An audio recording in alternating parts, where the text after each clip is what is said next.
하명이가 잘하고 있는 거예요. 됐어요. 이제 이 정도면 명절 때마다 우리가 꼭 생각해야 되는 게 가족의 관계 그리고 가정의 평화 이런 것들을 우리가 꼭 생각해야 됩니다. 그런 의미에서 우리 그 두 가지 절명 시리즈 한 번 더 확인해 볼까요? 그 절명 그리고 뭐예요? 감사, 겸손, 절명. 그래서 그래요, 그렇구나, 그렇게 하세요. 지금도 잘 안 되죠? 네, 여러분들 꼭 기억하시고 하셔야 돼요. 꼭 기억하시고 그게 여러분들의 삶을 지키고 가정을 지키고 특별히 여러분들의 자녀를 지킵니다. 자녀들에게 가장 필요한 게 그래요, 그랬구나, 그렇게 하세요예요. 그것만 잘 지켜도 여러분들 자녀들이 상처받지 않습니다. 성경에서 자녀들에 대해서 많은 이야기를 하고 있지 않아요. 자녀들에 대해서 하고 있는 이야기 중에 가장 대표적인 이야기 하나가 뭐냐면 자녀들을 노엽게 하지 말라는 거예요. 부모된 입장에서 자녀들, 내가 부모라는 이유만으로 자녀들을 분노하게 만들고 자녀들을 강압하고 자녀들에게 자기의 힘을 과시하고 한다면 그 자녀들은 상처받게 되고 노여워하게 되고 그것은 사탄에게 틈을 주는 거예요. 여러분들 사탄이 가장 원하는 게 뭐예요? 공동체를 깨는 거. 그리고 사탄이 깨기 원하는 가장 중요한 공동체는 교회와 가정 공동체예요. 그 교회와 가정 공동체를 깨는 가장 좋은 방법이 절명을 못하게 하는 거예요. 그래요? 그렇구나? 그렇게 하세요. 이걸 못하게 하는 거예요. 여러분 주변에서 일어나는 수많은 분쟁들을 여러분들 한번 보세요. 무엇 때문에 분쟁이 일어나요? 내가 남편과 분쟁하고 아내와 분쟁했을 때 무엇 때문에 분쟁했나를 가만히 보세요. 그러면 내가 그걸 못했구나. 그래요? 그렇구나. 그렇게 하세요. 그리고 두 번째로 뭐예요?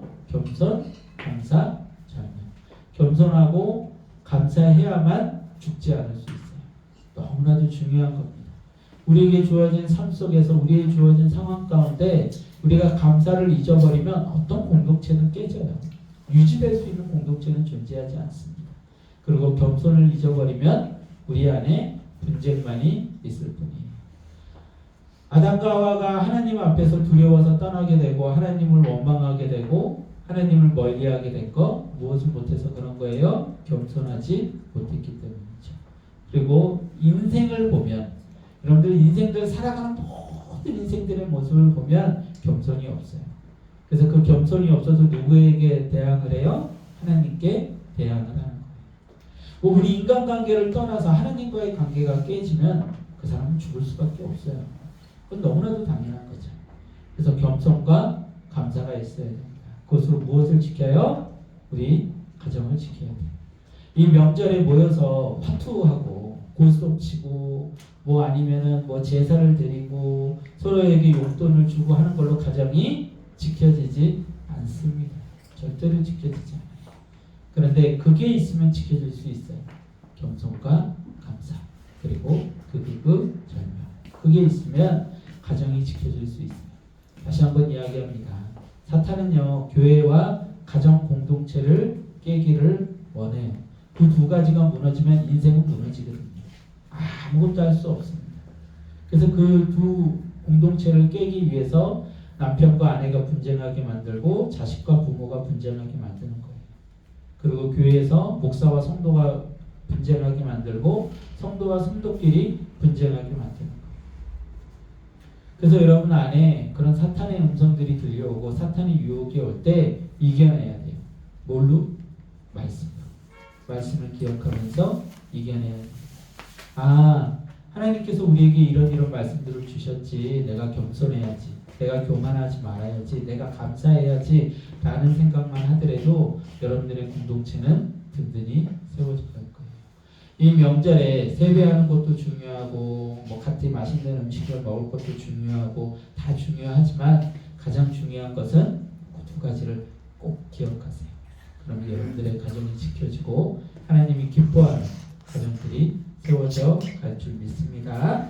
자, 믿는 자들에게 최고의 영광과 축복은 무엇일까요? 믿는 자들에게 주어질 가장 큰 영광과 축복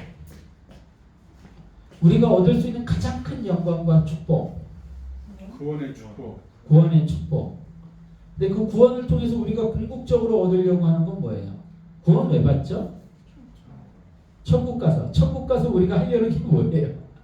계속 괜찮아요. 그게 다 틀린 대답 아니에요. 구원이 우리의 그 영광과 축복이에요. 근데 그 구원을 받아서 천국을 가요. 그것도 우리의 영광과 축복이에요. 그러면 그 천국 가서 우리가 뭐 할 건데요? 하나님과 동행하는 삶을 살 수 있어요. 책 읽으셨나 봐요. 하나님을 영원토록 즐거워 기뻐하는 것. 그런데 그게 성경에서 어떤 식으로 표현되냐면 하나님을 대면하여 보는 거예요. 아담과 하와가 에덴에서 쫓겨나면서 가장 잃어버린 가장 중요한 요소 하나가 바로 하나님의 얼굴을 대면하지 못한다는 거예요. 그래서 그들이 죄를 지었을 때 제일 먼저 했던 행동이 뭐예요? 부끄러워하는 거, 수치스러워하는 거, 그리고 나무 뒤에 숨는 행위였어요. 하나님을 볼 수 없게 되어버린 것이죠. 근데 우리가 구원받고 하나님 나라에 가서 우리가 누릴 가장 큰 영광과 축복은 오직 우리 인생만이, 다른 짐승들 안 돼요. 다른 식물들 안 됩니다. 오직 인생만이 하나님과 얼굴을 대면하여 봐서 하나님과 대화할 수 있어요. 그것이 인간에게 주어진 가장 큰 영광과 축복이라는 거예요. 우리가 지금 잊어버리고 사는 것. 그러면 나머지 우리 삶의 모든 부수적인 것들, 나머지 모든 삶의 부수적인 것들은 다 이루어지는 거예요. 다 이루어져요. 하나님의 얼굴을 대면하여 볼 수 있다. 하나님의 얼굴을 대면한다는 것은 모든 죄로부터의 회복이고 영광에 이르렀다는 증거이거든요. 하나님의 얼굴에는 무슨 빛이 비쳐요? 영광의 빛이 바라고 있는 거예요. 근데 지금 죄 많은 인생들은 그 영광의 빛을 비추면 우리는 죽어요. 멸망해버립니다. 그래서 하나님의 얼굴을 대면한다는 그 단어 자체가, 그 문장 자체가 가지는 그 상징적인 의미는 우리의 원형을 회복한다는 것이고 우리에게 주어졌던 영광을 회복한다는 거예요. 그리고 그 얼굴빛이 하나님이 가지고 있는 그 빛을 우리가 가지고 나아갈 수 있게 되고, 그럴 때 세상 모든 만물은 우리 앞에 어떻게 돼요? 굴복하게 되는 거예요. 지금은 우리는 그런 능력이 없어요. 그런 힘이 없어요. 그런 자격이 없어요. 그 모든 자연과 인간은 굉장히 적대적입니다. 굉장히 적대적이에요. 자연은 우리를 해할 때가 많고요. 인간도 자연을 해할 때가 많아요. 세상 만물을 해할 때가 많아요. 그런데 그 하나님의 영광의 빛을 회복하게 되고 우리의 원형을 회복하게 되고 우리의 신분을 회복하게 되면 그때서야 세상 모든 만물이 우리 앞에 굴복하게 되는 거죠. 그래서 하나님의 얼굴빛을 비춘다는 것, 그 하나님의 얼굴빛을 우리가 소유하게 된다는 것, 하나님과 얼굴을 대면하여 우리가 볼 수 있게 된다는 것은 모든 것의 완전한 회복을 이야기하는 거예요. 그래서 우리 그리스도인들이 누릴 수 있는 가장 큰 영광과 축복은 하나님을 대면하여 보는 거예요. 이렇게 이야기하면 굉장히 수준 있다 소리를 이제 듣는 거예요. 그냥 구원이요, 천국 가는 거예요. 이게 아니라 이거는 아이들이 하는 얘기고 우리 이렇게 사랑나는 교회 우리 성도님들쯤 되면 하나님과 얼굴을 마주하여 대면하는 것이 우리에게 가장 큰 영광과 축복입니다. 이렇게 얘기할 수 있어야죠. 자, 어쨌든 죄인된 우리는 하나님을 볼 수 없어요. 그 모습이 어디에 이렇게 잘 등장을 하고 있냐면 여기 마태복음 찍어두시고요. 출애굽기 33장 20절에서 23절 말씀 한번 봅시다. 출애굽기 33장 20절에서 23절 말씀입니다.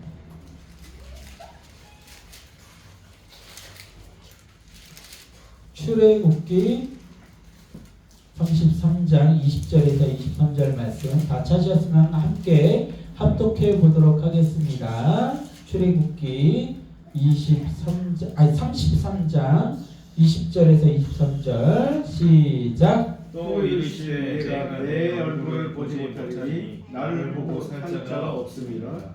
여호와께서 또 이르시기를 보라 내 곁에 한 장소가 있으니 너는 그 반석 위에 서라.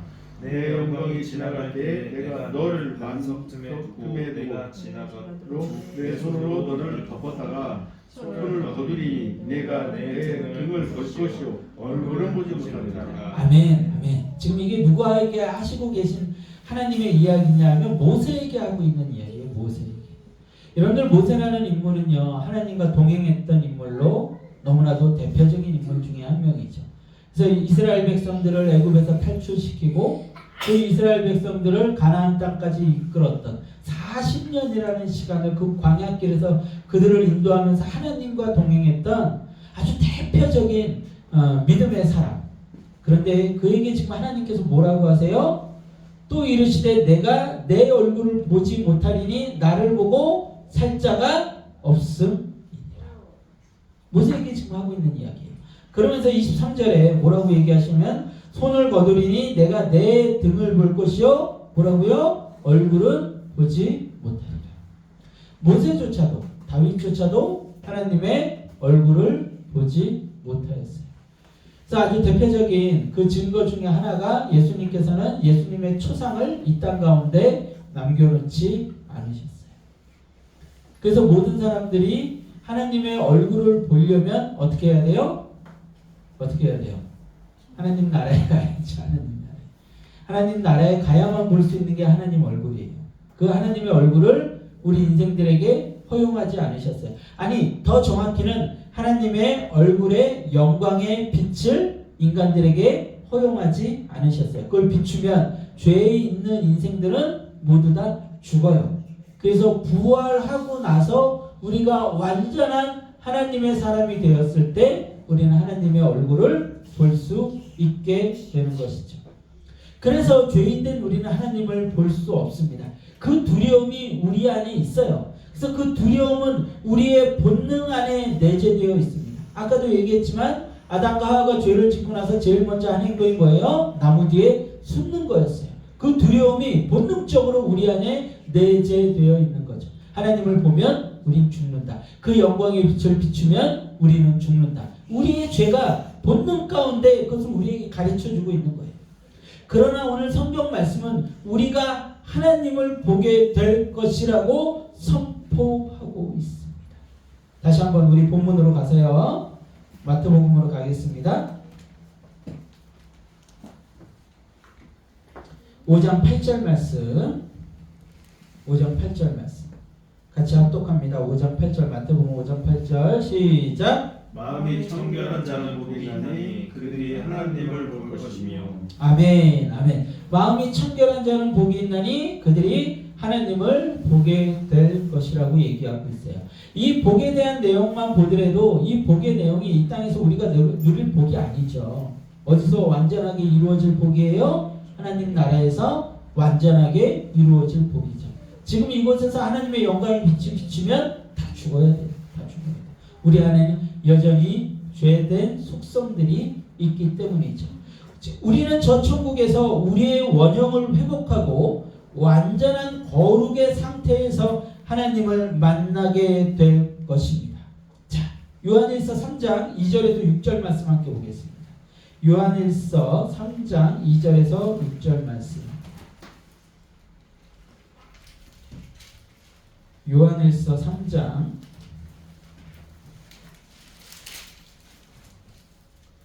요한일서 3장 2절에서 6절입니다.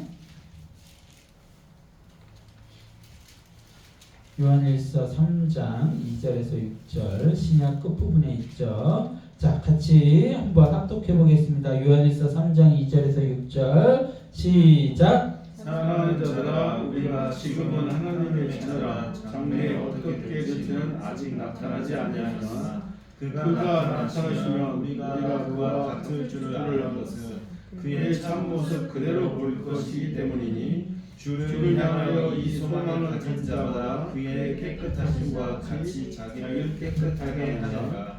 죄를 짓는 자마다 불법을 행하나니 죄는 불법이라.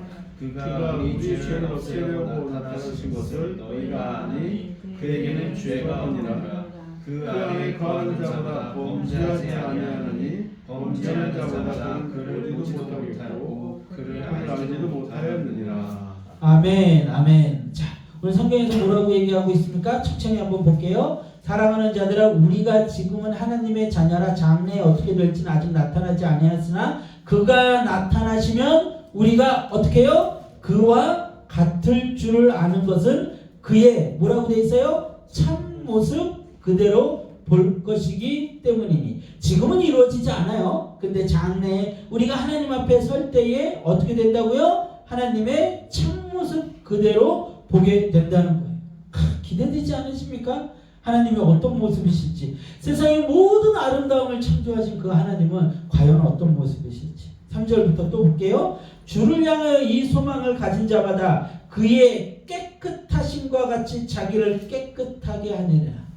하나님을 온전히 믿는 자마다 하나님의 깨끗하심과 같이 누구를 깨끗하게 해요? 자기를 깨끗하게 해요. 아까 우리 그 말씀 읽었죠? 마음이 청결한 자는 복이 있나니 그가 하나님을 보게 될 것이다.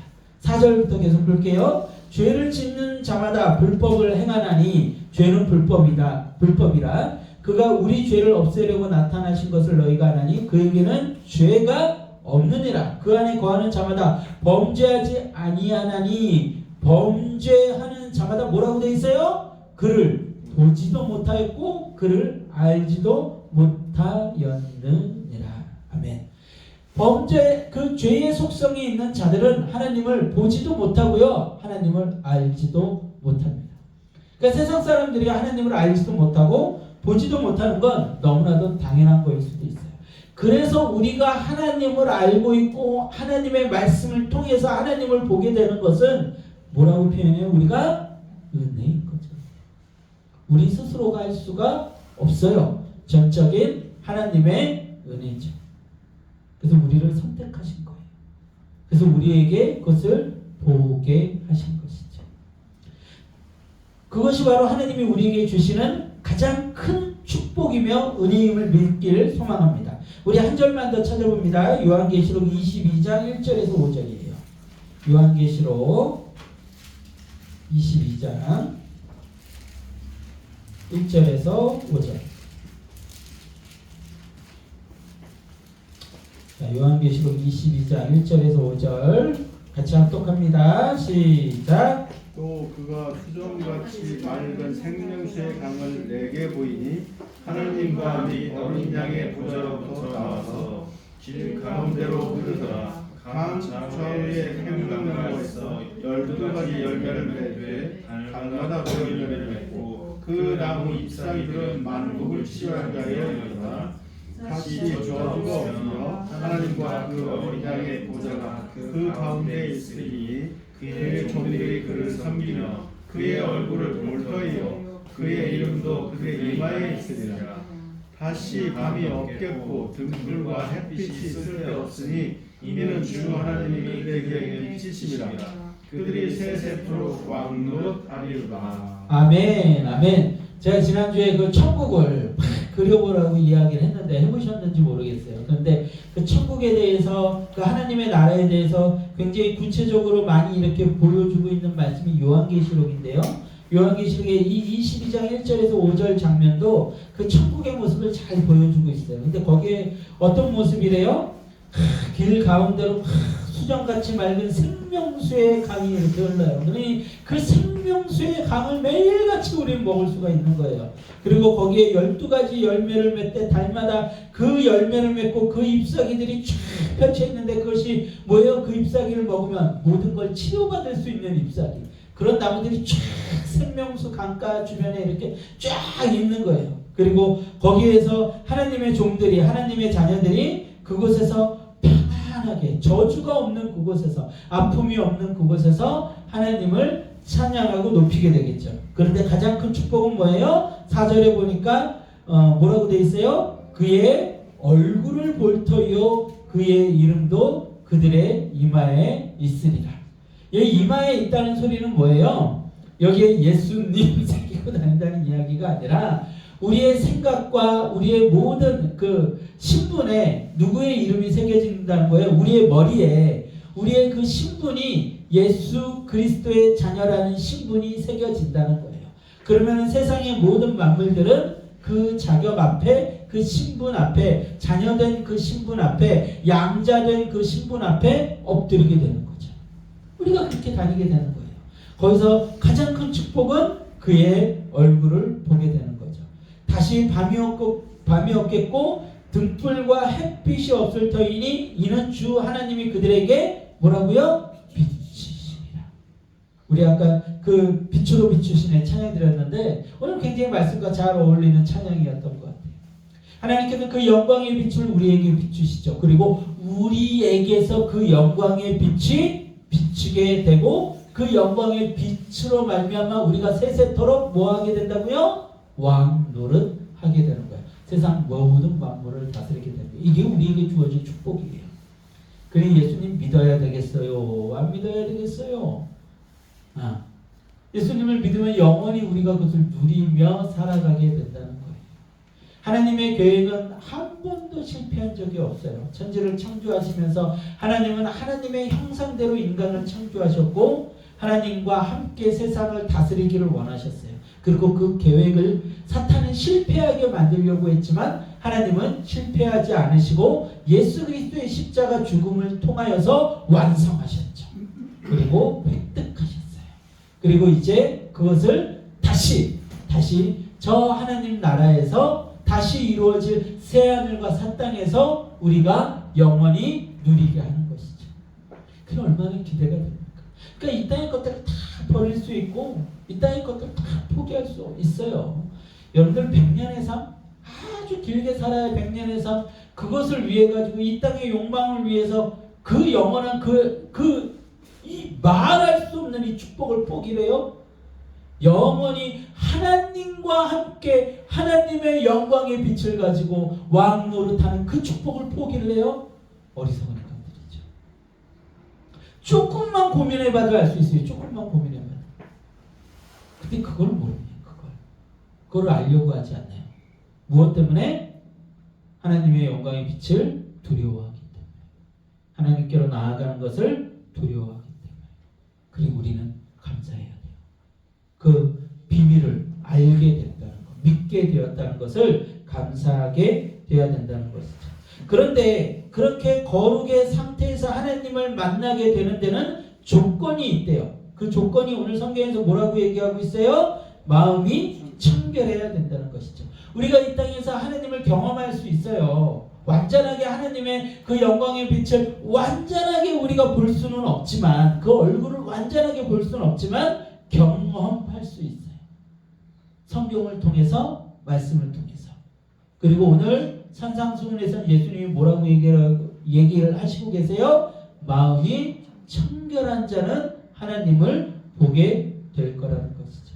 마음이 성결하다는 것은 두 마음을 품지 않는 자입니다. 이것은 일복과도 연결이 돼요. 오직 하나님을 갈망하는 마음, 두 주인을 섬기지 않는 자가 하나님을 보게 돼요. 하나님을 갈망하고 하나님을 원하고 그 영광의 빛을 원하고 하나님을 경외하고 할 때 우리는 마음이 청결해질 수 있어요. 우리 스스로가 마음을 청결하게 할 수 없어요. 뭐 물을 많이 먹으면 청결해질까요? 아니면 관장을 하면 청결해져요? 내가 착한 행동을 많이 하면 청결해질 것 같아요? 우린 그럴 수 없다니까요. 우린 그럴 수 없어요. 그럴 수 없는 존재. 우리가 마음이 청결해질 수 있는 방법은 단 한 가지밖에 없어요. 하나님을 경외하고 말씀대로 순종하고 두 주인을 섬기지 않는 거예요. 그래서 산상수훈 안에서는 예수님께서 이 이야기를 우리에게 들려주고 계십니다. 마태복음 6장 21절에서 24절 말씀입니다. 마태복음 6장 21절에서 24절 말씀입니다. 마태복음 6장 21절에서 24절 말씀입니다. 우리 다 찾으셨으면 함께 합독합니다. 시작. 내 머무리는 그곳에는 내 마음도 있느니라. 눈은 몸의 등불이니 그러므로 내 눈이 성하면 온몸이 밝을 것이요 눈이 나쁘면 온몸이 어두울 것이니 그러므로 내게 있는 빛이 어두우면 그 어둠이 얼마나 더하겠느냐. 한 사람이 두 주를 섬기지 못할 것이니 혹 이를 미워하고 저를 사랑하거나 혹 이를 중히 여기고 저를 경히 여기니라. 너희가 하나님과 재물을 겸하여 섬기지 못하리라. 아멘, 아멘. 자, 우리 저희 24절까지 보면 되네요. 지금. 뭐라고 지금 성경에서 이야기를 하고 있어요? 우리 안에 빛이 있으면 우리가 어둠 가운데서 온전히 그 빛으로 나아갈 수가 있어요. 온몸이 밝을 것이래요. 근데 눈이 나쁘면, 빛이 없으면 온몸이 어두울 것이라는 이야기를 하고 나서요, 24절에 한 사람이 두 주인을 섬기지 못한다는 이야기를 하고 있어요. 그러니까 이거는 지금 뭘 얘기를 하고 있는 거예요? 우리 안에 빛이 있으면 온전히 주인을 하나님으로 섬기게 되고, 우리 안에 빛이 없으면, 어둠이 있으면 어둠을 따라가게 되면 우리가 다른 주인을 섬기게 되는데, 그 다른 주인이 누구라고 얘기하고 있어요? 재물. 우리 안에 빛이 있으면, 하나님의 그 영광의 빛이 비추어지면 우리는 하나님을 섬기게 될 것이고, 그 영광의 빛이 비추지 못하고 어둠 가운데 있으면 재물을 섬기게 될 것이고, 달리 얘기하면 뭐예요? 내가 재물을 쫓고 재물을 섬기고 있으면 나는 지금 누구를 쫓아가고 있는 거예요? 어둠을 쫓아가고 있는 거예요. 빛을 쫓아가고 있지 못하다는 것을, 빛이 내 삶에 비추고 있지 못하다는 것이죠. 결코 두 주인을 섬기는 인생은요, 하나님을 볼 수 없습니다. 더러워지기 때문이죠. 여러분들, 흰색과 검은색이 있어요. 그것을 섞었어요. 여러분들, 그 순간, 그것이 섞이는 순간 그것을 완전하게 분리해내기란 거의 불가능합니다. 어둠과 빛이 섞여버리는 순간 두 주인의, 내가 어둠도 섬기고 빛도 섬길 거야? 불가능해요? 아예 가능해요? 불가능하다는 거예요. 회색이 되어버리죠. 회색이. 그리고 그때부터 그것은 분리할 수 없게 돼요. 그래서 하나님께서는 우리에게 뭐라고 얘기하십니까? 거룩하라고 얘기하는 거예요. 완전히 구별하라. 완전히 분리하라. 성도의 의미가 뭐예요? 거룩한 백성. 거룩한 길을 가는 자들. 그래서 거룩해야 돼요. 누구를 닮아서? 하나님을 닮아서. 그래서 하나님께서 우리에게 뭐라고 얘기하십니까? 예레미야의 수많은 그 제사 방식과 수많은 그 어떤 정결의식 같은 걸 쭉 설명을 하시고 나서 하나님이 우리에게 얘기하고 싶으신 아주 중심적인 메시지는 그거예요. 내가 거룩하니 너희도 거룩해라. 그것을 위해서 하나님은 수많은 정결의식들을 우리에게 이야기를 하셨던 것입니다. 하나님을 보는 갈망하는 시선을 가진 사람은요, 어둠에 주목하지 않습니다. 하지만 재물에 시선을 두는 사람은 그에게 어둠이 가득해집니다. 이것은 진리예요. 다시 한번요. 하나님을 보는 갈망하는 시선을 가진 사람은 어둠에 주목하지 않습니다. 하지만 재물에 시선을 두는 사람은 그에게 어둠이 가득해집니다. 이것은 진리예요. 절대로 하나님 말씀에 나올 수 없어요. 하나님 말씀이 절대로 들리지 않습니다. 우리 삶 속에서 이런 것들은 너무나도 많이 증명되어지죠. 재물에 시선을 두는 인생들에게 하나님의 말씀은요, 도무지 들리지 않습니다. 우상으로 섬길 하나님만이 필요할 뿐이죠. 제가 어느 특정 교회를 얘기하는 게 좀 미안하긴 한데, 이 교회만큼 좋은 교보제가 없어요. 그래서 저를 그 교회에 가서 배우고 공부하게 하셨나 봐요. 제가 있던 부목사로 있던 교회 중에서 세계로 순복음 교회라는 교회가 있었어요. 그 교회 목사님이 건축업을 하시는 분인데 재산이 어마어마한 분이었습니다. 수많은 건물들을 지었고요, 수많은 직원들을 거느리신 분이었어요. 그러다 보니까 그 소문이 사방에 나는 거예요. 이 목사님 돈이 많으신 분이다. 오면은 돈도 가끔씩 주고 도와주는 거 많이 도와주는 분이다. 오죽하면요, 제가 그 교회 가서 열심히 했더니 무슨 얘기가 나왔는지 알아요? 바로 성도들이 저를 욕망 때문에 열심히 하는 사람으로 보는 거예요. 아니, 목회자가 와서 열심히 하는데, 목회자가 와서 열심히 전도하는데 무언가 바라고 욕망 때문에 한다고 사람들이 시선을 가지고 바라봐요. 뭐가 잘못돼서 단단히 잘못됐죠. 단단히 잘못됐어요. 그 교회에 그 목사님이 상처를 엄청 받으셨어요. 어떤 사람들이 오는지 아십니까? 보험하는 사람들. 그래서 그 목사님이 한 달에 내는 보험료가 300만 원이었어요. 300만 원이라 그랬나? 600만 원이라 그랬나? 어떤 사람이 성도로 등록을 하는 거죠. 저 보험합니다. 보험 하나만 들어주세요. 그래요. 교회 다니세요? 보험 하나 들어드릴게요. 그거 들은 거예요. 그렇게 오는 사람들이 소문 타고 와가지고 그 목사님이 한 달에 내는 보험료가 300인가 600이었어. 어마어마하죠. 어마어마해. 그리고 또 어떤 사람들이 오냐면 다단계. 저 있을 때 있지는 않았는데 그것 때문에 문제가 많았대요. 보험하는 사람들이, 보험회사 사람들이 단체로 오는 거예요. 단체로. 보험 하나씩 들어준대 그래서 단체로 오는 거예요. 그리고 또 오는 사람들이 다단계 사람들. 여기 성도들 사업하는 사람들 많고 그러니까 여기서 친해져가지고 우리 여기서 다단계 사업을 하자. 그래서 다단계 하는 사람들이 수십 명이 한꺼번에 막 교회에 오기도 하고 등록하고. 그러고서는 주일날 그 사람들이 예배에 앉아있으니 그게 예배가 됩니까? 그 교회가 꼴이 돼요? 그런 사람들이 앉아가지고 저 사람한테 다단계 하라 그러고 저 사람한테 보험 들라 그러고 이렇게 하면 돈 번다 그러고 이렇게 하면 무슨 사업한다 그러고 그 이야기를 성도들이 자신들의 삶의 중심에 두고 있으니 어떤 말씀이 들리고, 여러분들 그 교회에서 그 강단에서 그 목사님이 무슨 말씀을 전했을까요? 무슨 말씀을 전했을까요? 하나님 말씀 전했죠. 예수님 믿어야 구원받아요. 말씀 전했죠. 여러분들 돈을 쫓으면 안 돼요. 말씀 전했죠. 성경에 있는 말씀 전했죠. 기도해야 돼요. 찬양해야 돼요. 말씀 전했죠. 우리 예수님의 십자가로 구원받습니다. 말씀 전했죠. 그런데 그게 그들에게 들려요? 안 들려요? 안 들렸다. 아주 좋은 교회죠. 여러분들 그 순복음교회 개통들은요. 그 1부 예배, 2부 예배, 3부 예배가 만약에 있다면 2부 예배 때에 조영기 목사님 설교를 꼭 틀어놓습니다.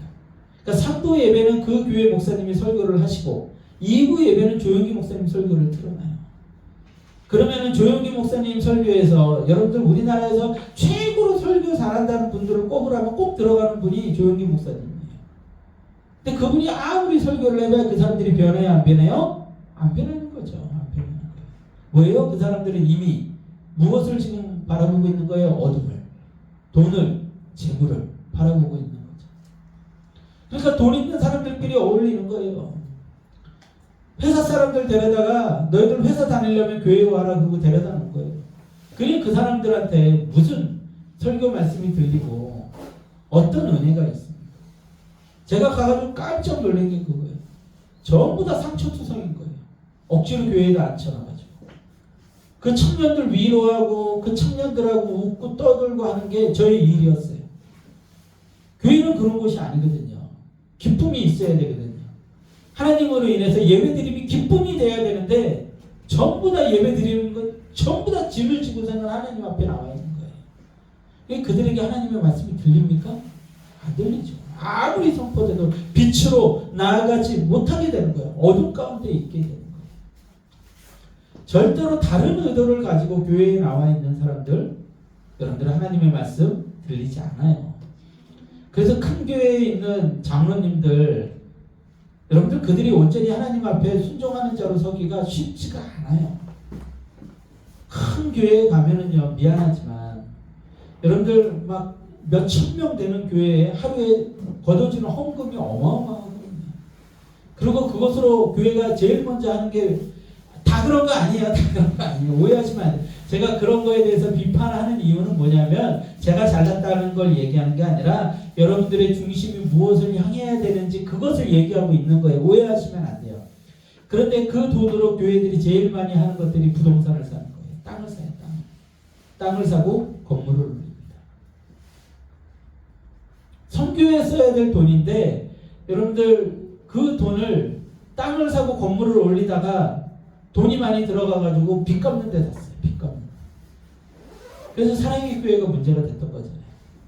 3천억이라는 돈을 들여가지고 교회를 지었으니 그 이자가 얼마예요? 이자가. 그 이자를 갚는데 교회 헌금의 대부분이 쓰이는 거예요. 그게 너무나도 가슴 아픈 현실이죠. 그러니 그런 것들을 보고 있는, 그런 것들을 주관하는 그 장로님들이 온전히 하나님의 말씀이 보이겠냐고요. 예전에 제가 고향교회 장로님이 하셨던 이야기가 있어요. 그분이 그 재정을 보셨는데, 헌금 관리하시고 재정을 보셨는데, 이 재정을 보려면 교회에서 믿음이 제일 좋아야 된다. 믿음이 좋지 못하면 무조건 시험 든다는 거예요. 맞는 말인 것 같아요. 그분도 시험 들 때가 많았으니까. 매일처럼. 그러면서 그분이 하는 얘기가 또 그거예요. 시험도 많이 들지만 은혜도 많이 받는다는 거예요. 힘들고 어려운 그 성도들이 꼬깃꼬깃 11조 열심히 드리는 모습을 보면 그것도 은혜가 된다는 거예요. 여러분들이 재물이라는 걸 이겨내지 못하면 하나님께 나아가지 못합니다. 내가 재물에 매이고 재물에 꺾이고 재물에 휩쓸리고 그러면 절대로 빛으로 나아가지 못하다는 것입니다. 여러분들 세상 사람들이 하나님께로 오는 것을 막는 두 가지가 그 두 가지예요. 첫 번째가 뭐예요? 매인다는 것. 나 교회 11시에 예배 드려야 돼? 나 새벽 예배 드려야 돼? 나 무슨 행사 있으면 가야 돼? 나 싫어. 나 담배 피지 말아야 돼? 나 술 마시지 말아야 돼? 나 싫어. 나 자유롭게 살 거야. 이 매이는 게 싫은 거예요. 그래서 교회 안 와요. 두 번째가 뭐예요? 헌금 드리는 거. 교회 가면 헌금을 어마어마하게 꼭 드려야 되는지 알아요. 근데 그렇지 않잖아요.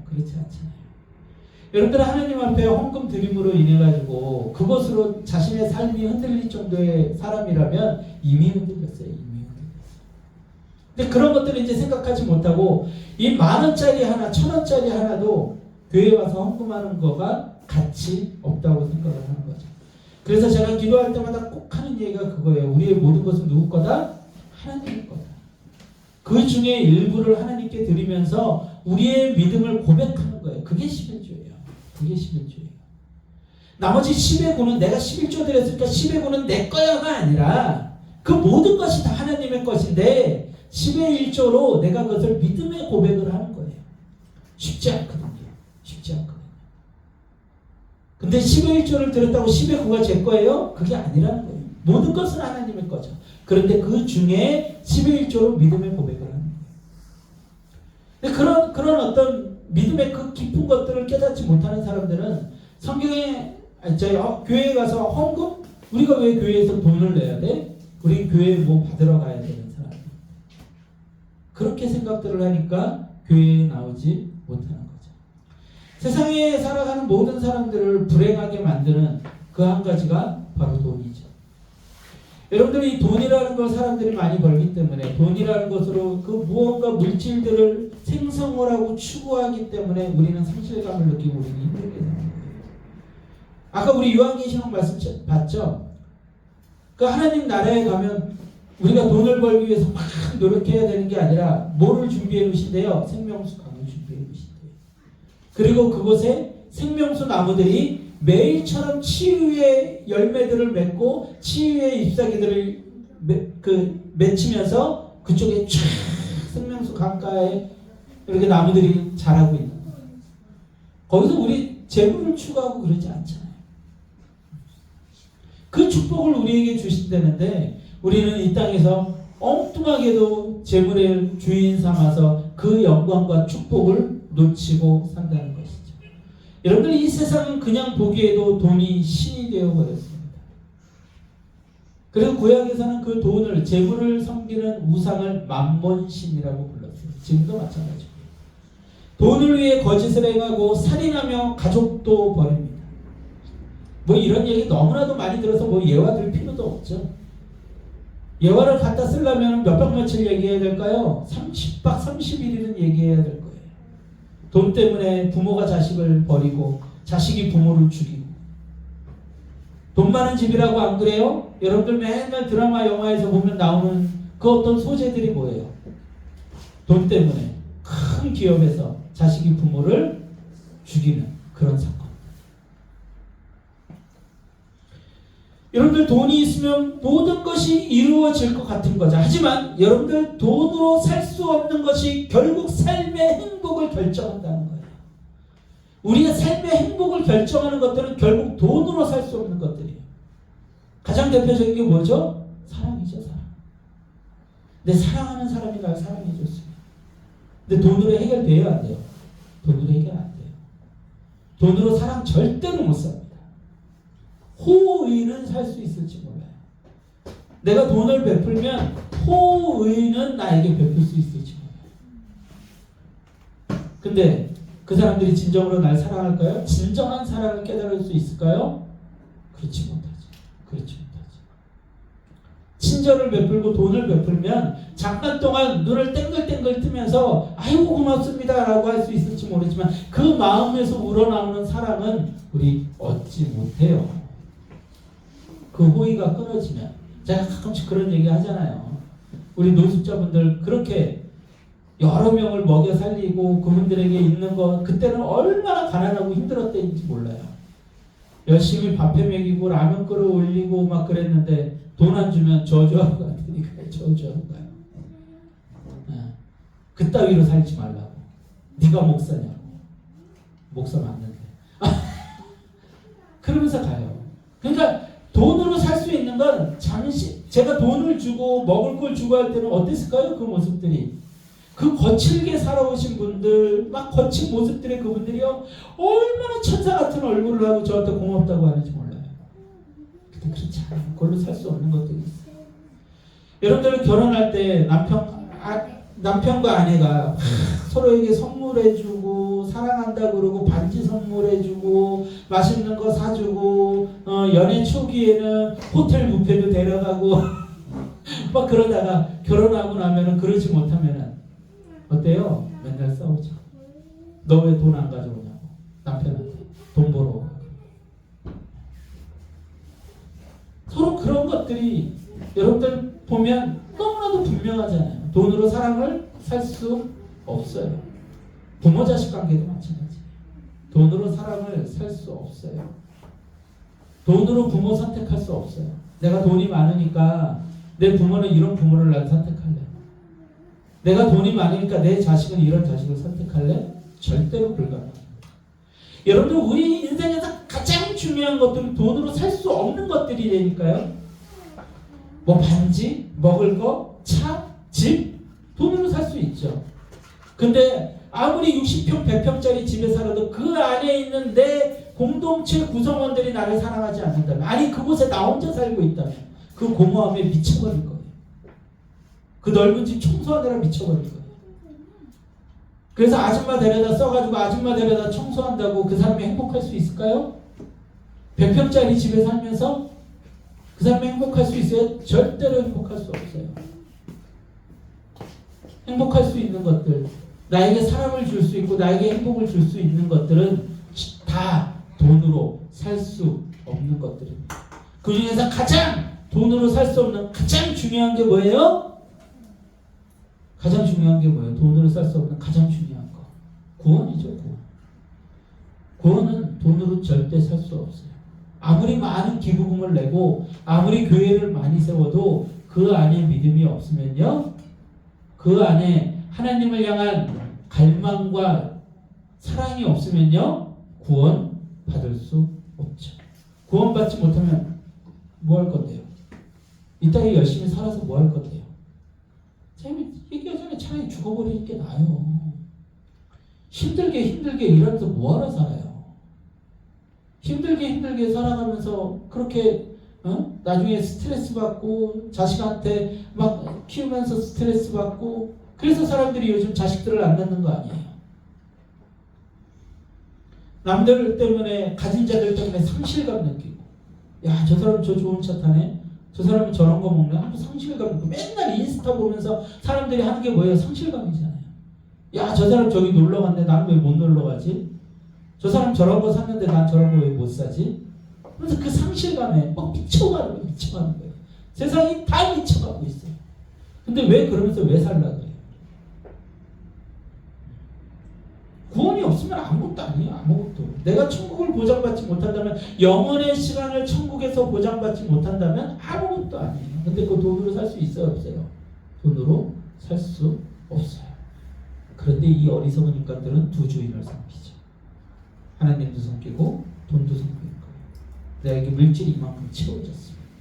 근데 하나님이 그걸 인정하신대요, 안 하신대요? 인정 안 하신다는 거예요. 마음이 청결한 자만이, 두 주인을 섬기지 않는 자만이 하나님을 보게 된다는 거예요. 그러니까 하나님을 경험해 보지 못하고 하나님을 보지 못한 사람들은 막 이야기하죠. 아, 하나님을 나에게 보여달라고, 그럼 내가 하나님을 믿겠다고. 미안하지만 이미 두 주인을 섬기고 있는데 무슨 하나님을 봐요. 마음이 청결하지 못한데 무슨 하나님을 봐요.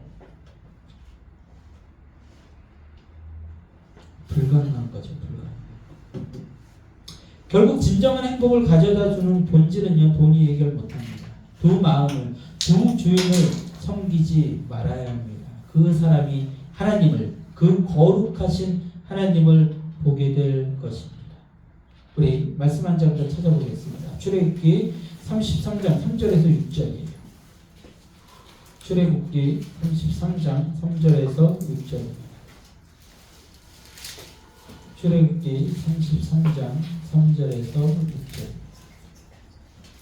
자, 지금 이 배경을 좀 설명을 드릴게요.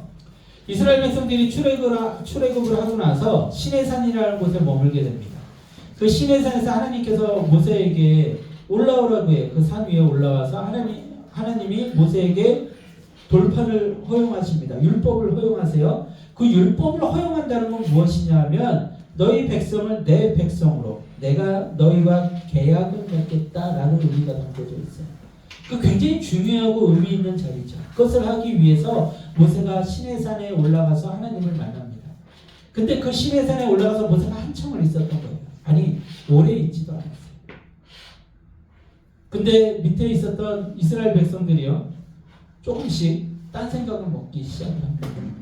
그리고 모세와 같이, 모세의 형이며 모세와 같이 이스라엘 백성들을 애굽에서 탈출시켰던 아론에게 찾아갑니다. 아론, 모세가 내려오지 않네? 죽을 거 아니야? 사람들 마음 가운데는 하나님의 영광을 보면 죽는다는 두려움이 있으니까 모세가 꼭 죽었을 것 같은 거예요. 아니, 다른 욕심이 있었겠지. 그래서 정당화 시켰겠죠. 모세가 죽은 거 아니야? 모세 안 오는 거 아니야? 그럼 우리 어떻게 하지? 광야에서 다 죽는 거 아니야? 우리 다른 신을 섬기게 해줘.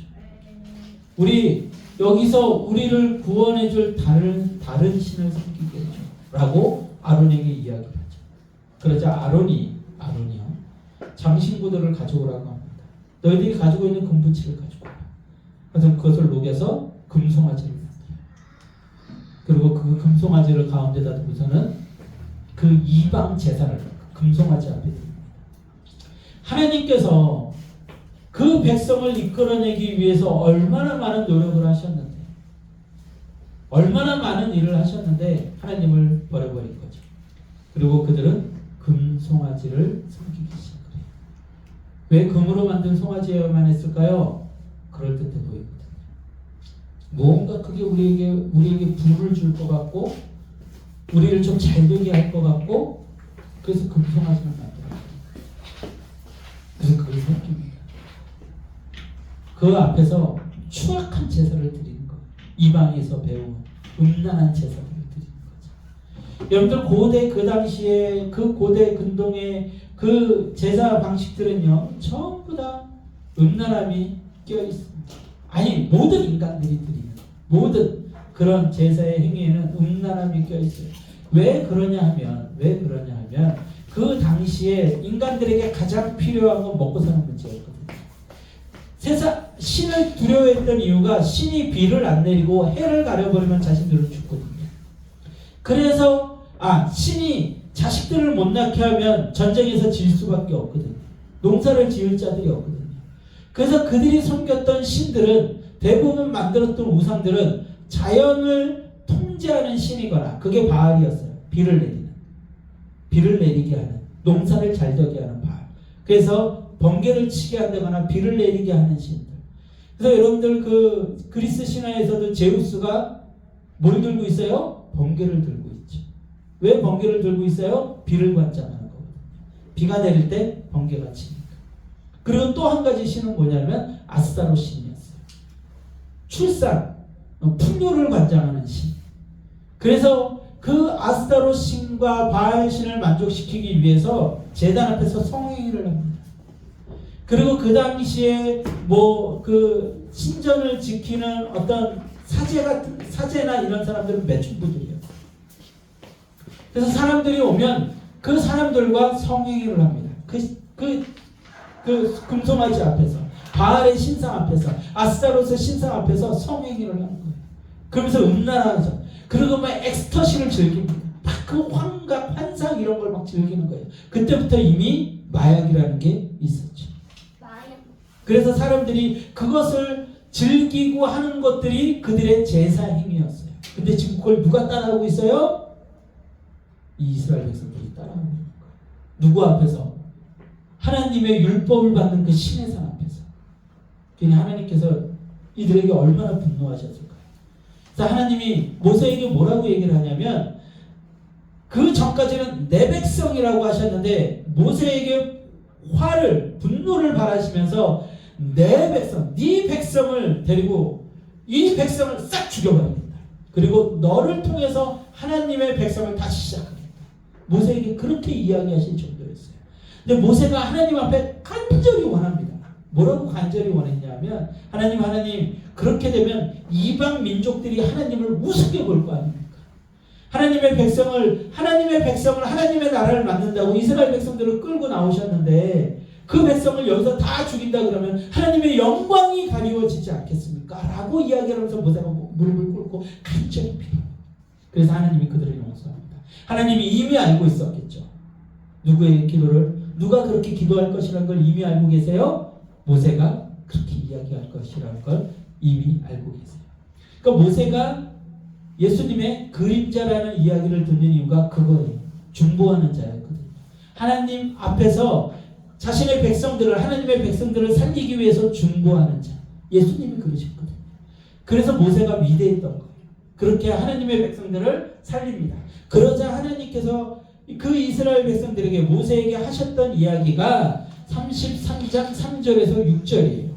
33장 3절에서 6절 같이 합독해 봅니다. 시작. 너희를 젖과 꿀이 흐르는 땅에 이르게 하려니와 나는 너희와 함께 올라가지 아니하리니 너희는 목이 곧은 백성인즉 내가 주에서 너희를 진멸할까 염려함이니라 하시니 백성이 주님의 말씀을 듣고 슬퍼하여 한 사람도 자기의 몸을 단장하지 아니하니 여호와께서 모세에게 이르시기를 이스라엘 자손에게 이르라 너희는 목이 곧은 백성인즉 내가 한순간이라도 너희 가운데 있으면 너희를 진멸하리니 너희는 장신구를 떼어내라 그리하면 내가 너희에게 어떻게 할 것인지 정하겠노라 하셨습니다.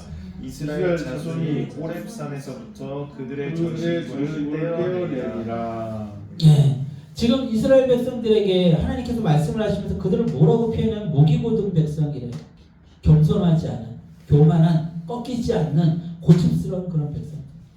그래서 여러분 인생에서 고집을 버려야 돼요. 이기려고 하는 것들 버려야 돼요. 하나님을 모르는 자들이 고집 세우는 거예요. 하나님을 아는 자들은 목이 곧아 있지 않습니다. 겸손해요. 목을 꺾을지 않아야 돼요. 자, 그런데 하나님께서 뭐라고 얘기를 하냐면 백성이 이 4절에 보면 백성이 이 준엄한 말씀을 슬퍼해 한 사람도 자기의 몸을 어떻게 했다고요? 단장하지 아니했다는 거예요. 요 전에 그 우상 앞에 이들이 막 열광하면서 그 막 환상과 환각 가운데 막 머무를 때 여러분들 그 아프리카나 이런 데 가면 막 장신구들 달고 그러잖아요. 그렇게 장신구들을 달고 하나님 앞에 막 음란한 옷들을 입고 막 그러고서 하나님 앞에가 아니라 그 우상 앞에 막 그러고 춤을 추면서 막 열광했던 거예요. 근데 그걸 다 내려놨다는 거죠. 그 몸을 단장하지 않았다는 거예요. 그리고 나서 저기 5절 후반부에 보면 너희 가운데 이르면 너희가 진멸하니 너희는 뭐라고요? 장신구를 떼어내라. 그리하면 내가 너희에게 어떻게 할 것인지 정해겠노라 하셨습니다. 이스라엘 자손은 호랍산에서부터 그들의 장신구를 떼어내리라. 이거 뭘 지금 이야기하고 있는 거예요? 그들이 자신들을 추구했던 화려하고 아름다웠던 모습들을 내려놨다는 거예요. 욕망을 내려놨다는 거예요. 그것을 내려놔야 된다는 거예요. 지금 하나님이 얼마나 무섭게 이야기하고 계십니까? 목이 곧은 백성이지 내가 길에서 너희를 진멸할까 하미니라. 하나님이 그들을 이끌고 하다가 다 죽여버리는 거죠. 너희는 내 백성이 아니다. 이 선포만큼 절망적인 선포가 어딨습니까? 근데 하나님이 그들에게 요구한 게 뭐예요? 너희의 욕망을 내려놔라. 너희의 재물을 내려놔라. 안 그러면 너희 죽어. 안 그러면 너희 죽어. 그 이야기를 하나님이 이스라엘 백성들에게 하고 계신 거예요. 근데 이런 이야기들이 막 말씀 속에서 너무 많잖아요. 두 주인을 섬길 수 없다는 거, 돈이 일만하게 뿌리라는 거 너무 많잖아요. 들으면 교회에 나와가지고 성경 말씀을 듣고 있으면서도 하나님의 말씀을 듣고 있으면서도 무슨 생각들을 하냐면 자기를 자꾸 정당화하는 거예요. 피하려고 하는 거예요. 나는 그렇지 않아. 나는 그렇지 않아. 근데 문제는 뭐예요? 하나님은 여러분들의 중심을 알고 계시다는 것이죠. 내가 두 주인을 섬기는 자인지 오직 하나님만 섬기는 자인지 하나님은 알고 계시다는 거예요.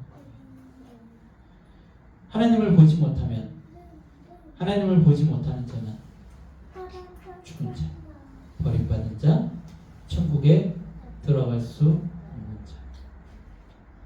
하나님의 얼굴을 볼 수 있는 자만이 영원한 삶을 누리는 자.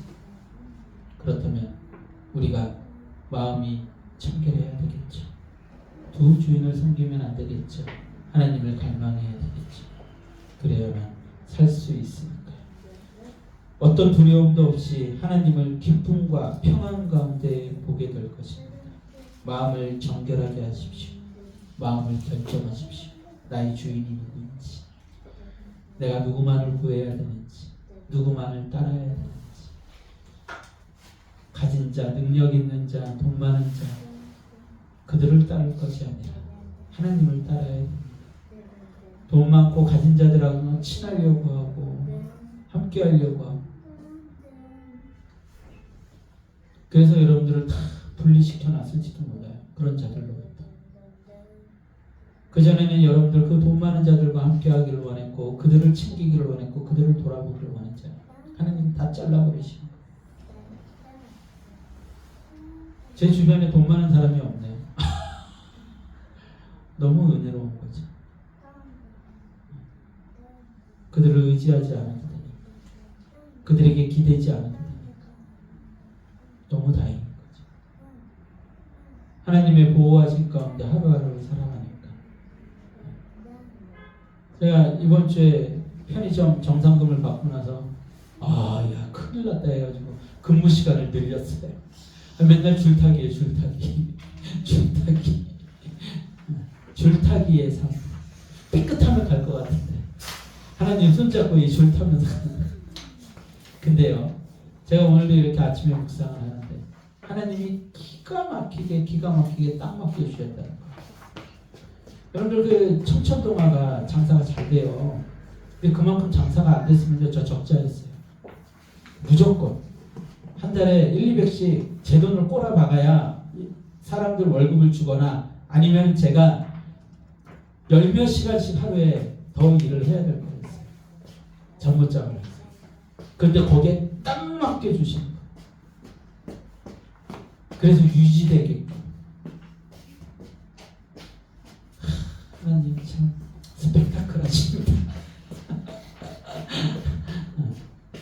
어쩜 이렇게 정확하게 주여. 제가 그랬거든요. 막 청천도가 장사 잘 되는 거 보고서는 이 정도 장사 잘 되면 이 정도 정상금이 나오지 않을까? 천만의 말씀이 안 나와요. 그래서 제가 OFC한테 어떻게 된 거예요? 이 정도 팔리는데도 이만큼 정상금이 나오면 어떻게 살라는 거예요? 그랬더니 OFC가 저한테 보낸 문자가 송구하옵니다. 할 말이 없습니다. 근데 앞으로도 그럴 것 같아요. 제 삶 앞으로도 그렇게 먹고 사는 데는 지장이 없어요. 그렇다고 제가 못 먹고 못 사니까 먹고 사는 데 지장이 없어요. 그렇다고 확 남겨가지고서는 여러분들 그렇게는요, 누구든 하나님 앞에 하나님 섬기고 사람들 섬기고 하는 거 누구나 할 수 있어요. 뭐 옛날 어른들이 그런 얘기하죠. 곡간에서 인심 난다고. 곡간이 가득 채워 있는 사람은 인심을 베풀 수 있죠. 근데 그러지 못하면 사람 못 베풀잖아요. 그런데 하나님은요, 너무나도 당연한 가운데 내가 무언가 하기를 원하지 않으세요. 내가 아주 나의 진심을 보여줄 수 있는 그 상황에서 하나님께 영광을 올려드리고 진심을 보여주길 원하시는 거죠.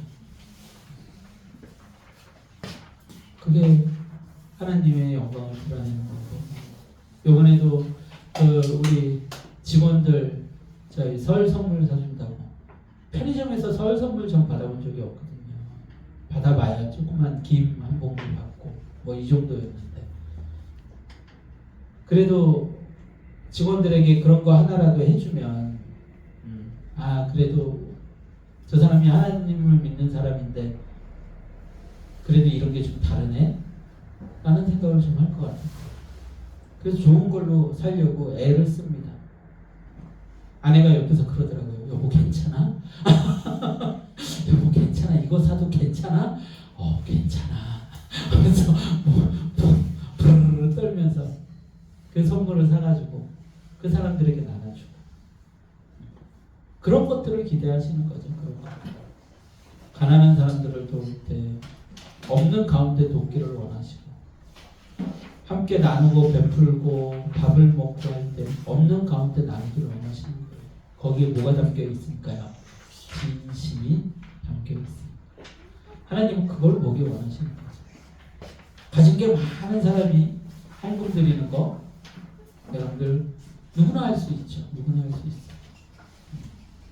근데 내가 가진 게 없는 그 과부가 2 랩돈 드리는 거, 그걸 하나님은 기뻐하셨다고 하시죠. 그 과부의 2 랩돈이 500원이거든요. 500원. 그 500원이 그 과부에게는 뭐였다고요? 전 재산이었다고요. 전 재산. 부자의 헌금, 거들먹거리는 헌금은 예수님이 받지 않으셨어요. 하나님이 받지 않으셨어요. 그런데 그 과부의 2 랩돈은 하나님이 기뻐 받으시죠. 여러분 삶 가운데 누구를 주인으로 삼길지 결정하십시오. 그리고 그분만 믿고 살아가십시오. 세상의 것 추구한다고 쫓아 산다고 절대로 그거 여러분들 거 되지 않아요. 무엇을 하든, 돈을 벌든 무엇을 하든 하나님의 영광을 위해서 하십시오. 매 순간 그것을 위해 고민하십시오. 빛 가운데로 나아가기 원해서 빛 가운데로 나아가기를 소망하면서 몸부림을 쳐보세요. 그러면 여러분들에게 하나님의 영광의 빛이 비추게 될 줄 믿습니다. 찬양하고 기도하겠습니다.